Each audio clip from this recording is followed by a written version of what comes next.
Hi, I'm Richard Randall, and welcome to Your Real Estate Voice with Barb Schlinker, the owner of Your Home Sold Guaranteed Realty. This is the weekly radio show that informs and educates you on how to buy or sell real estate with Colorado's Real Estate Authority, Barb Schlinker. Barb Schlinker is a retired Navy veteran. Barb is an author. Barb's also a pilot, and Barb and her team enjoy all that Colorado and the Front Range have to offer. Barb, always great to be talking with you. Now, we air Your Real Estate Voice every Saturday, and if you can't listen to the entire show, it is always available on Barb's site, barbhasthebuyers.com, or just go ahead and search Barb on most of the popular podcast platforms, Spotify, iHeartRadio, all of the rest. Every week, Your Real Estate Voice covers great information about the housing market and one of your largest assets, that is your home. Barb, what are we going to be talking about today? Well, Richard, I'm excited about this show because it's kind of very interesting, very controversial to talk about commission. Most agents don't want to talk about commission, but most home sellers do. They want to know how much is the commission, what's it going to cost me, what's the most it's going to cost me, how much am I going to put in your pocket? And what a lot of home sellers don't know is they're actually paying the buyer's agent commission too. And there's a big lawsuit going on about that right now, so we'll cover that. The title of that segment is What Do Home Sellers Think About Paying the Buyer's Cost? And then the next topic we're going to cover is new construction. So that's really coming on like gangbusters.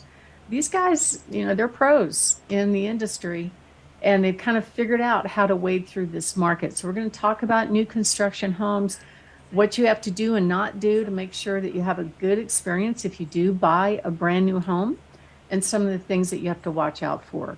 We're also going to cover how to get multiple cash offers when selling your home. For most people, the biggest dilemma they have if they want to move up to a new home or an existing home and change their lifestyle is how do they sell their current home? And we have a lot of options for home sellers. So we're going to go over quite a few of those. And then the last segment is kind of a fun one, what not to fix when selling your home. I get these questions all the time. Should I do this? Should I do that? And so that's part of what we do is we sit down with home sellers and give them an in-home, in-person, personal consultation, customized and tailored to their home to let them know what to do, what not to do to get their house ready for sale.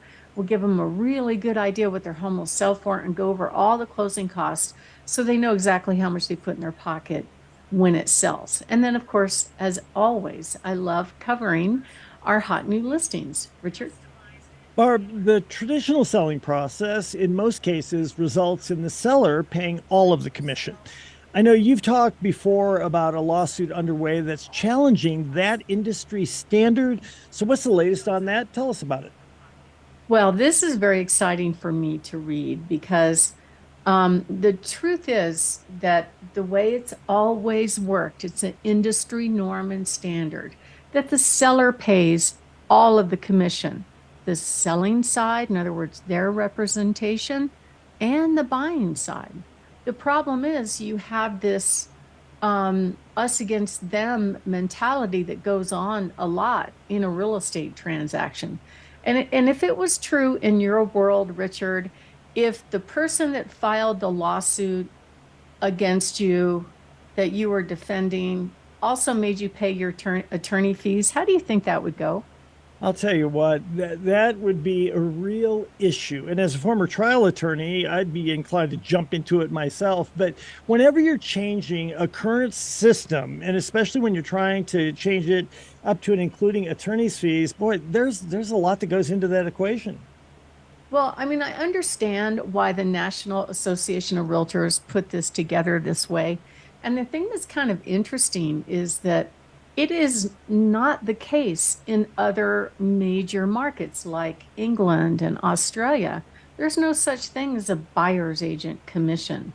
And so the way they set it up was, hey, we'll put together this database of homes and then we'll share the commission with other agents, buyers. And that way you get kind of scale. You get to leverage other agents' buyers so that all the buyers in the buyer population have an opportunity to make an offer.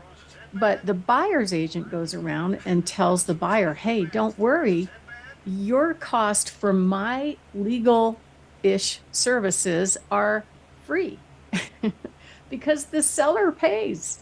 And the problem is during the transaction, what happens many times is that the buyer's agent is working against the seller who's paying their fee. And so they're working against the seller to get the price down for the buyer. They're working against the seller to negotiate for inspection repairs. They're working against the seller even at the close, right before closing. There's drama that goes on many times in which the agent says, well, we're not signing, we're not going to close unless you give us this. So it's a very adverse process that goes on all the way through the transaction. In fact, one of my clients, he was so funny. I was trying to describe the whole process to him, and he looked at me and he goes, wow, it seems like you're just wallowing around in the mud until the very end, and then you close. And I said, well, that's pretty much how it goes.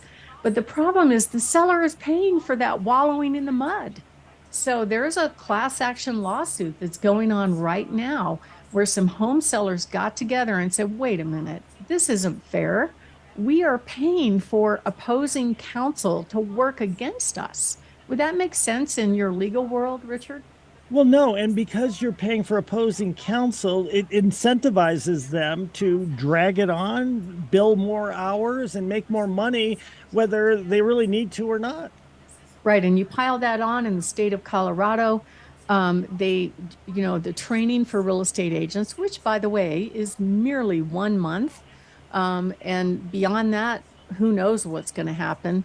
But part of the license training and what they kind of really pound into your brain is that if you sign an agreement with a buyer or a seller, you should establish whether or not you are a fiduciary, meaning an advocate, meaning you're trying to get the most for your client. And so there's a problem with that. If we're offering a commission to be paid for the buyer's agent, but the buyer's agent is representing that they're working for the buyer and not for the seller, but they're getting paid by the seller. I mean, I see that as a conflict of interest and an antitrust violation. Don't you see that, Richard?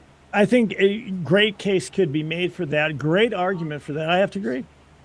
Yeah, and you know what?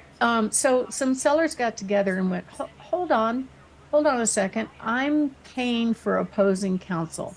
This is an antitrust violation. And this lawsuit took legs. It's been going on about 4 years, but now the snowball is starting to get bigger and bigger and bigger. And so far, a couple of big real estate companies have already settled out of it for dozens, multi-million dollars of money. You'd probably know many of these companies. But the big fish that the Department of Justice and this class action lawsuit lawyers are going after is the National Association of Realtors. And it could turn on its head exactly what happens the way buyers actually get their own representation into the future. The buyers are going to have to pay for their own representation like they do in other countries. And that could change the whole world as we see it right now in real estate. And it could take the whole National Association of Realtors completely down altogether. And that's going to be interesting. It's exciting for me because, there's so many rules that they put in place against especially high producing agents that you can't do that and you can't say this and you can't offer a home warranty because you're incentivizing the buyer. It's almost like they're working against you all the time. You can't market this home with virtual staging as furnished unless you put the picture up there of being unfurnished, which is kind of a risk and a threat to home sellers in a way because you don't want to show that a house is empty in this day and age. But those are some of the dumb rules that we have to deal with these associations. And if they end, it's going to change. And what changed it at the end of the day was the internet. And I find it fascinating. I don't know if I'll see it in my career, but I think it won't be long before the buyers, if they want their own representation, they're going to have to pay for it. I just had my own experience. We're in the process of buying a home out in California for our son to live in while he's serving in his military career, and then we'll keep it as an investment property. And I tried to do a search. The whole idea behind the MLS search was basically to give us, to make all the homes available to show out there, and so that other agents could bring their buyers to the listings, right? That was the whole idea. And then we share the commission. But the problem is these tech companies have gotten in the game and they're better than the MLS. In fact, I tried, I couldn't get into the MLS when I was searching out there.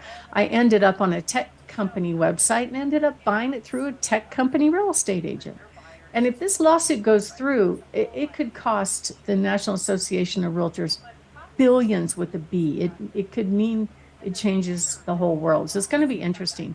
And part of what happened was some of these brokerages were actually mandating that you cannot offer less commission, any less than X, to a buyer's agent, or they will snub your home and not show it, which is kind of like steering or antitrust stuff. And that's the premise of it. And because some of these big real estate brokerages have settled out of it, it's happening. It was in their policy. So it's going to be interesting to see what happens in the future. If you are thinking of making a move, that's part of what we do. We help home sellers and buyers buy one of their largest assets, which is their homes. And you can find out all kinds of great information on my website, barbhasthebuyers.com, both for buyers and sellers. I have right now over 27,518 buyers and waiting on my website. So if you are thinking of making a move, give us a call at 719-301-3900 or go to barbhasthebuyers.com.